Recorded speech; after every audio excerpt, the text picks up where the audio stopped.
kita sampai kepada firman Tuhan. Beberapa minggu ini kita berbicara tentang kasih Tuhan. Kasih Tuhan yang sudah dicurahkan ke dalam hati kita, saudaraku. Saudara, kita melihat kalau kita mengasihi, saudaraku, kita juga mengampuni. Sebab kasih itu mengampuni. Salah satu contohnya yang telah kita lihat yaitu Yusuf dalam perjanjian lama. Kita mengetahui Yusuf ini anak Yakub, kemudian dijual oleh saudara-saudaranya ke Mesir. Dan Potifar, saudaraku, membeli Yusuf, kemudian menjadi budak di rumah Potifar. Dan istri Potifar ini tertarik pada Yusuf dan mengajaknya berbuat dosa. Tetapi dengan tegas Yusuf menolak. Dia tahu dosa itu akan menceraikan dia dengan Tuhan. Dia tahu dosa itu akibatnya jelek sekali. Dia tahu dosa itu, saudaraku, akan menggagalkan panggilan Tuhan dalam hidupnya.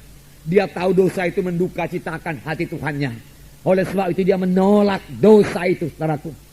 Dan istri Potifar menjadi marah dan memfitnah Yusuf. Akibatnya Yusuf dimasukkan dalam penjara. Bukan sebentar, tetapi walaupun demikian Yusuf tidak mendendam. Yusuf, saudaraku, tidak marah, tidak menyimpan kepahitan, saudaraku. Tidak bermaksud untuk membalas dendam. Tidak bermaksud untuk membunuh kapan nanti dia keluar dari penjara. Tidak, saudaraku. Tetapi Yusuf, saudaraku, mengasihi, saudaraku. Yusuf, saudaraku, mengampuni dosa istri Potifar ini. Dosa Potifar, saudaraku. Dia tidak mau menyimpan kepahitan dalam hatinya, saudaraku. Dia tidak mau palak. Dia tidak mau mendendam. Dengan kata lain, dia berjalan dalam roh. Ataupun berjalan dalam kasih. Yang tidak membalas kejahatan dengan kejahatan. Tidak membalas caci maki dengan caci maki. Tetapi dia mengalahkan kejahatan dengan kebaikan. Inilah hidup anak-anak Tuhan. Inilah dia anak-anak Tuhan, anak-anak terang. Yang berjalan dalam roh Tuhan. Yang berjalan dalam kasih, saudaraku. Saudara barangkali berkata, saya tidak sanggup berbuat demikian. Saya pun tidak sanggup, saudaraku. Dengan kekuatan saya sendiri, saudaraku. Tetapi syukurlah Tuhan sudah mencurahkan kasih-Nya dalam hati saya. Tuhan juga sudah mencurahkan kasih Tuhan dalam hati saudara. Itu terjadi pada waktu kita lahir baru. Tuhan bukan hanya memberikan keampunan dosa kepada kita. Bukan hanya memberikan kuasa dalam nama Yesus, itu memang menjadi milik kita.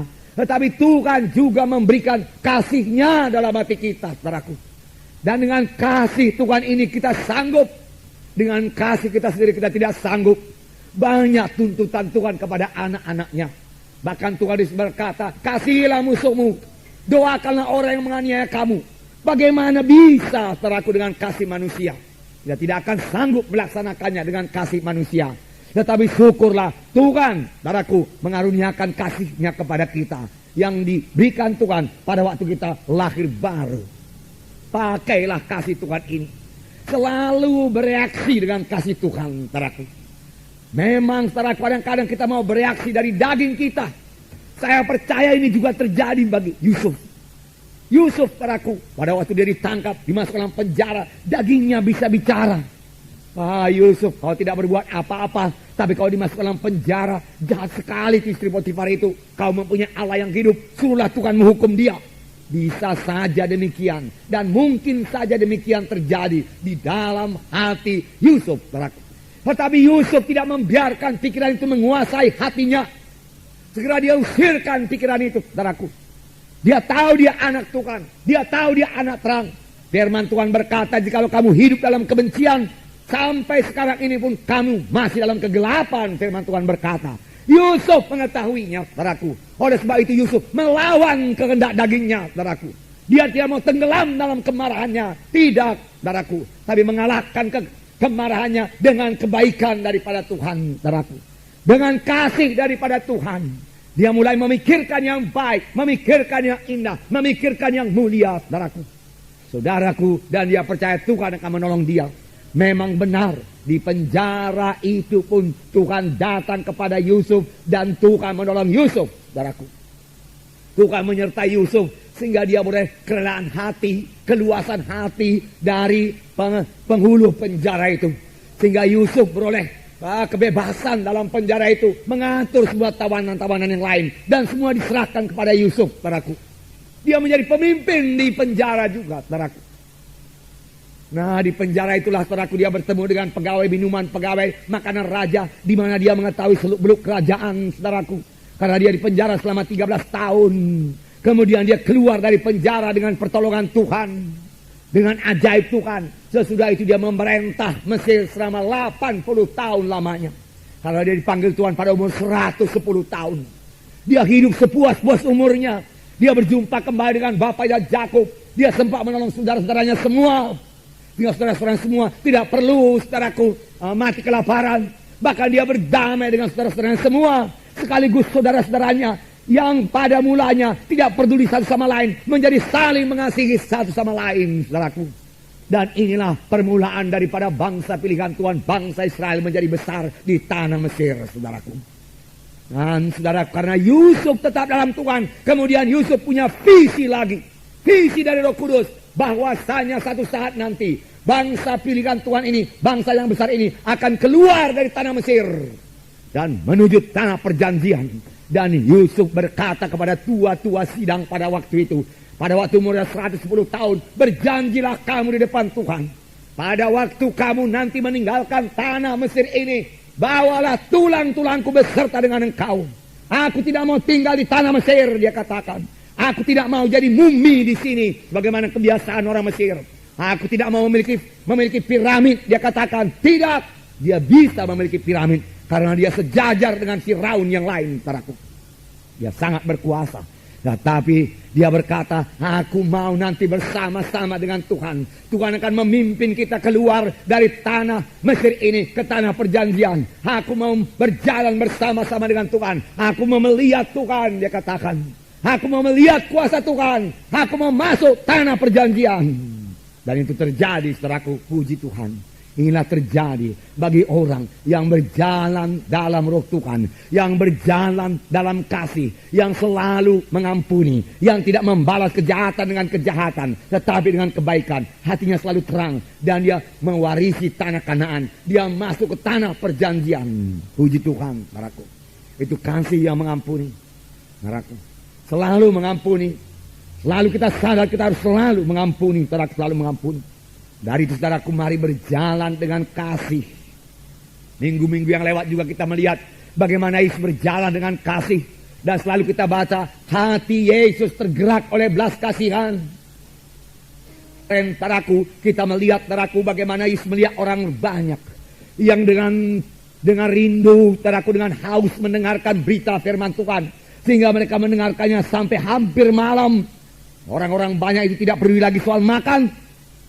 Dan murid-murid sudah siap sedia menyuruh murid-murid menurut orang banyak itu pulang. Tetapi Tuhan berkata, jangan suruh mereka pulang. Mereka sudah lapar. Berilah mereka makan. Yesus memandang kepada orang banyak dan hati Yesus tergerak oleh belas kasihan. Inilah hati Yesus. Inilah kasih Yesus. Dia tidak mau membiarkan mereka pulang dengan laparnya. Hatinya tergerak oleh belas kasihan. Karena hatinya tergerak oleh belas kasihan, doanya berkuasa, mujizat pun terjadi, saudaraku. Biarlah ini menjadi teladan bagi kita. Bahwasanya hati yang tergerak oleh belas kasihan itu digerakkan oleh kasih Allah. Dan karena digerakkan oleh kasih Allah, kuasa Tuhan ada di situ, saudaraku. Dan kita bisa berdoa dan mujizat Tuhan akan terjadi. Yesus mengambil 5 roti dan 2 ikan. Lalu memecah belahkannya, saudaraku. Lalu 5.000 orang makan semuanya, saudaraku. Sampai kenyang dan sisanya 12 bakul. Mujizat terjadi. Bahkan mujizat selalu terjadi sampai sekarang ini, di mana ada hamba Tuhan, anak Tuhan yang hatinya tergerak oleh belas kasihan. Karena iman bekerja oleh sebab kasih. Tidak cukup hanya mengetahui firman Tuhan saja. Tidak cukup hanya percaya kepada firman Tuhan. Bagus sekali percaya kepada firman Tuhan, saudaraku. Tidak cukup hanya mengakui, mengucapkan firman Tuhan. Bagus sekali. Namun itu saja tidak cukup untuk menurunkan mujizat Tuhan. Ada anak-anak Tuhan yang sudah percaya kepada firman Tuhan, mengakui firman Tuhan, saudaraku, mengucapkan firman Tuhan. Lalu dia berharap, saudaraku, akan turun mujizat Tuhan yang luar biasa. Tetapi berkat mujizat belum turun juga. Mari kita cek di mana yang kurang. Biasanya yang kurang yaitu kasih. Sebab iman bekerja oleh sebab kasih. Di mana ada kasih, di situ ada terang. Di situ ada iman, di situ ada kuasa, ada berkat, ada kemenangan. Haleluya saudara. Nah, saudara yang kekasih dalam nama Yesus. Jadi selalu ya kurang kasih. Dua orang anak Zebedeus. Ini juga firman Tuhan yang sudah kita dengar. Berkata kepada Tuhan Yesus, Tuhan. Ibunya berkata, tentu anaknya pun setuju permintaan ibunya ini. Tuhan, dia katakan, perintahkanlah supaya nanti pada waktu engkau duduk dalam kemuliaanmu di sorga, engkau menyuruh anakku seorang duduk di sebelah kirimu dan di sebelah kananmu. Permintaan saudaraku yang tidak berdasar atas kasih, tapi permintaan yang berdasar pada mementingkan diri sendiri. Saudaraku. Permintaan yang berdasarkan untuk membesarkan diri sendiri. Saudaraku. Tuhan Yesus berkata, engkau tidak tahu apa yang kau minta itu. Sanggupkah engkau meminum cawan yang harus kuminum? Jalan kepada kebesaran dalam Tuhan, yaitu meminum cawan yang minum Yesus. Apakah itu? Sanggup mengalami penderitaan karena Tuhan. Lalu kita menjadi besar dalam kerajaan sorga. Dan juga Tuhan Yesus berkata, anak manusia datang bukan untuk melayani, bukan untuk dilayani, tapi untuk melayani. Sanggupkah kamu melayani? Menderita buat Tuhan, melayani dengan rendah hati adalah jalan untuk menjadi besar dalam kerajaan sorga. Tetapi kalau memang setelah betul-betul mau menjadi besar dalam kerajaan sorga, janganlah cari kebesaran itu, saudaraku. Carilah pelayanan, bergerak dalam kasih, berbuatlah, berkorbanlah buat Tuhan, saudaraku. Bergerak dalam kasih, lalu saudara sendiri akan mengetahui bahwasanya saudara sudah, saudaraku, melayani, sudah menderita buat Tuhan. Nah, jangan salah mengerti, saudaraku. Yang dimaksud menderita buat Tuhan bukan lagi menderita penyakit, saudaraku, bukan sakit paru-paru. Oh, misalnya sakit paru-paru, oh saya ini memang sakit-sakitan karena saya mengikut Yesus, supaya saya rendah hati. Salah, saudaraku. Bukan dari penyakit-penyakit, bukan menderita karena kelemahan-kelemahan, bukan menderita karena penyakit kanker tumor, saudaraku. Bukan menderita karena sakit ginjal, sakit hati, saudaraku. Tidak, saudaraku. Dari semua penyakit yang kita sebutkan tadi, bahkan daripada semua penyakit badani ini, tidak perlu kita derita lagi, karena Tuhan Yesus sudah menderita buat kita. Karena semua itu sudah dipikul oleh Tuhan Yesus.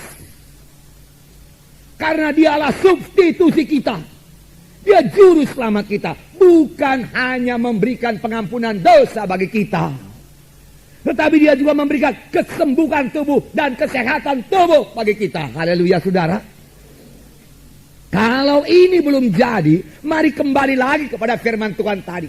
Kalau doa saudara buat kesembuhan belum dijawab Tuhan, mari periksa kasih. Benarkah kita mengasihi? Para suami-suami, benarkah dia mengasihi istrinya, anak-anaknya? Para istri, benarkah dia mengasihi suaminya, tunduk kepada suaminya, mengasihi anak-anaknya, tidak ada palak, sakit hati, pertengkaran? Karena itu semua menghambat kuasa Tuhan turun kepada saudara. Bukan Tuhan tidak mau menyembuhkan, tetapi Tuhan berkata, dosamu serupa dinding menceraikan aku dengan engkau. Kita harus bertobat, saudaraku, dan mulai berjalan dalam kasih. Kurangkah berkat saudara? Mari mulai berjalan dalam kasih, saudaraku. Dalam kasih. Luar biasa kuasa kasih itu, saudaraku. Karena Allah itu kasih adanya, saudara. Jadi, kalau memang penyakit-penyakit, saudaraku, kutuk dosa, tidak perlu kita tanggung lagi. Karena itu sudah ditanggung oleh Tuhan Yesus, saudaraku. Dengan korbannya di kayu salib di Golgota, sudah ditanggung. Dan Tuhan Yesus berkata, di kayu salib di Golgota, sudah genap. Genap semua kutuk dosa itu ditanggung Tuhan Yesus. Genap semua penyakit ditanggung Tuhan Yesus. Enggak perlu saudara tanggung lagi. Buat apa ditanggung lagi? Sudah ada yang menanggung. Serahkan pada Yesus, saudaraku. Percaya Yesus buat itu, saudaraku. Lalu Tuhan akan menjadikannya bagi saudara. Dia juru selamat.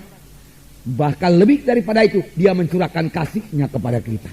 Supaya kita sanggup mengasihi, saudaraku. Nah, saudaraku yang kasih dalam nama Yesus.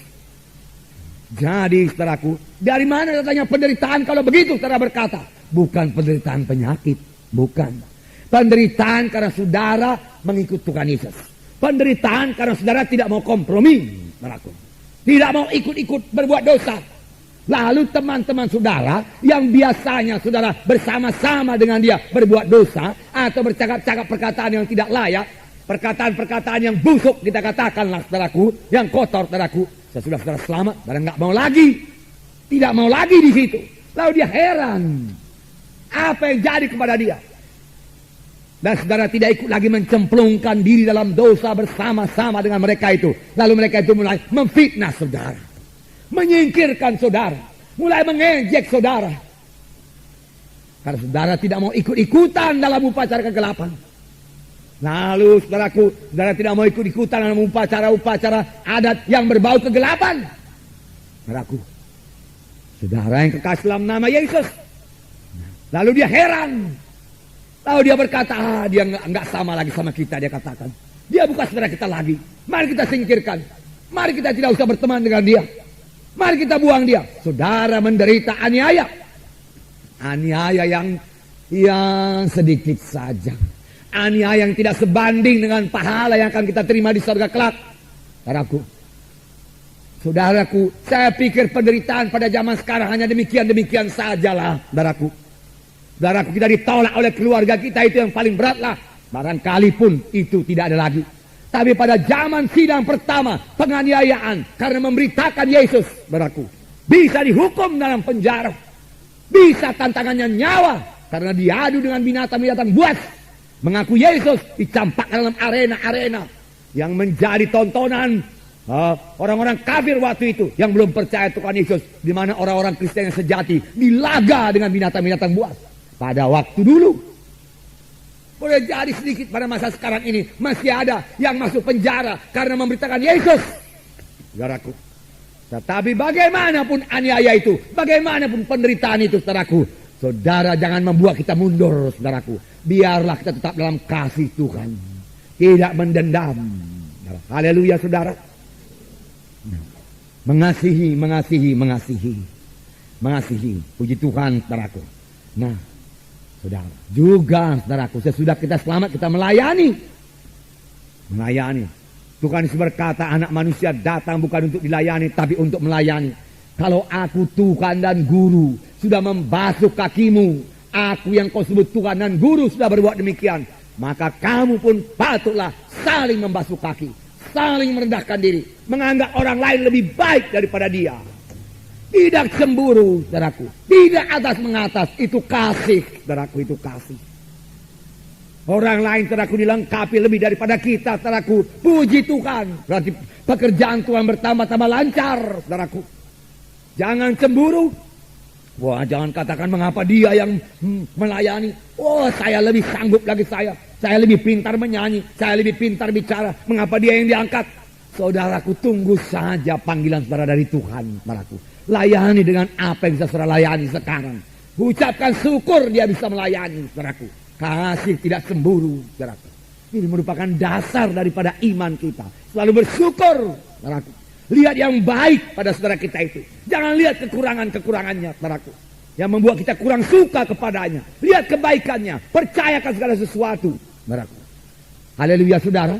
Ini kasih yang menjadi dasar daripada iman kita, saudaraku. Saudara yang kasih dalam nama Yesus, saudaraku. Dari pembacaan Alkitab kita melihat, saudaraku, Matius 25.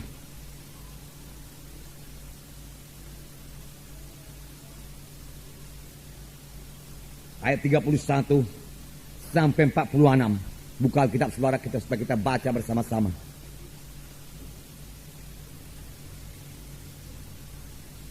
Dapatkah saudara? Mari kita baca bersama-sama. Ayat 31 mulai.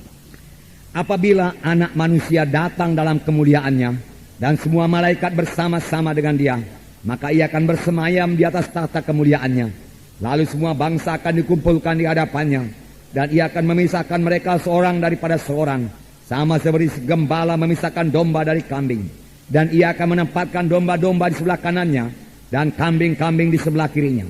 Dan raja itu akan berkata kepada mereka yang di sebelah kanannya, mari hai kamu yang diberkati oleh Bapakku, terimalah kerajaan yang telah disediakan bagimu sejak dunia dijadikan.